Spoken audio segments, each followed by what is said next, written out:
the most beloved places to Allah on this earth are the masajid.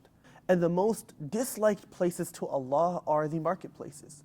And that is because the masajid are the places where the name of Allah is mentioned, where people are praying, where people are reading Qur'an, making dua, doing dhikr. However, the marketplaces are usually the opposite of this.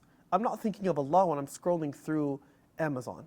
I'm not thinking of Allah subhanahu wa ta'ala when I'm walking through the mall. Which is why there's so much reward when a person remembers Allah in the marketplace. When you are experiencing the month of Ramadan, you're fasting, you're praying Taraweeh, there's an important thing to keep in mind. One of the metrics of whether I'm guided or not is how often do I come to the masjid? The Prophet ﷺ says in a narration narrated by Abu Sa'id al-Khudri radiallahu ta'ala anhu, إِذَا رَأَيْتُمُ الرَّجُلَ يَعْتَادُ الْمَسْجِدِ فَاشْهَدُوا لَهُ بِالْإِيمَانِ. When you see a person has a habit of going to the masjid, testify that that person has faith in their heart. The Prophet ﷺ also says, this is a weaker narration, مَنْ أَلِفَ الْمَسْجِدِ أَلِفَهُ اللَّهُ. Whoever habituates themselves to the masjid, makes the masjid their friend, Allah makes them His friend. Allah habituates their company. Allah allows them to be His company. This is a weaker narration, but the meaning is true.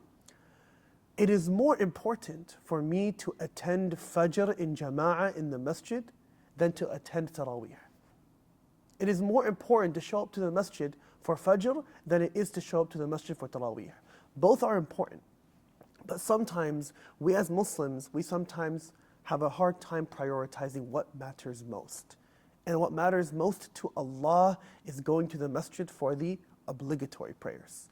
And Taraweeh is very important, crucial for my iman, crucial for my spirituality, my connection to Allah during this blessed month.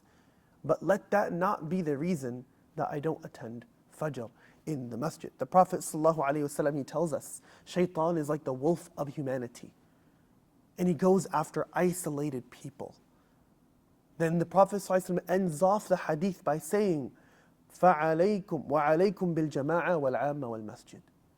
Then it is your responsibility in order to escape from shaitan, in order to escape from this isolation, to be with the community, go to the masjid, spend time in the right company.